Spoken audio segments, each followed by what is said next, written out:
Jingine. Nipe jingine. Kuna jingine hiyo nishaachwa kwenye birthday hiyo. Nishaelewa nienda kwenye birthday Mbezi. Kitambo sana. Nienda kwenye birthday Mbezi pale. Wakati huko huyu Mbosso. Ndo naanza nafikiria. Nilikuwa nimevaa zangu kanzu hiyo. Nilienda kurekodi. Kwa hiyo sema nilikuwa nafanyika birthday ndani kuna studio. Nje kana nafanyika birthday. Kwa hiyo bibi tulipanga tukienda afu tunarudi wote. Kwa tukaenda pale mimi nikaingia ndani kwa studio muda kuondoka kanzimia simu afu namuona anaingia kwenye V8 anaondoka. Aya. Ushaelewa? Kilo mbaya kabisa. Rafiki yake akanifuata. Usipokuwa makini utakufa tarehe sio zako. Huyo rafiki yake. Sasa tunaambia nini? Kwa yani na una matukio mengi umepigwa. Yani kuna vitu vingi yani nishakutana navyo. Nakumbuka zamani sana hiyo nipo mkubwa naye kule. Sister yangu karibu alikuwa Baby J yule. Baby J. Sasa mimi nikapata mpenzi atoka Mombasa.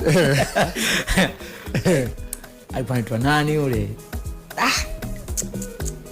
Aitwa nani? Sio Barkes yule kitu kama hivyo. Zamani sana ni ya moto alikuwa mzuri tukatoka Mombasa akafikia Tanga akaja kanifuata Temeke.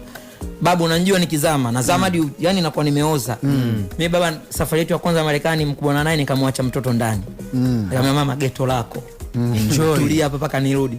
Narudi Marekani naomba mtoto anaishi Zanzibar. Kwa masiala nini. Sasa alifunga wapi? Sielewi yani alisema kuwa na ndugu ana nini.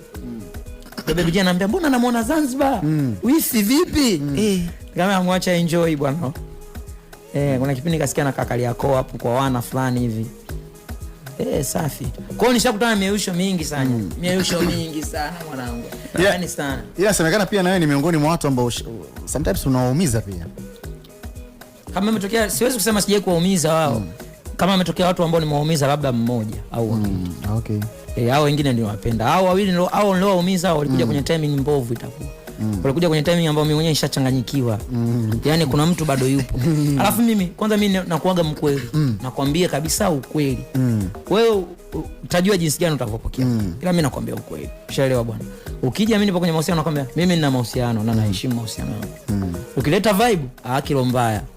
Utakutana tu na mbaya. Utajitia unaita vibe. Mimi sitaki kujua chochote.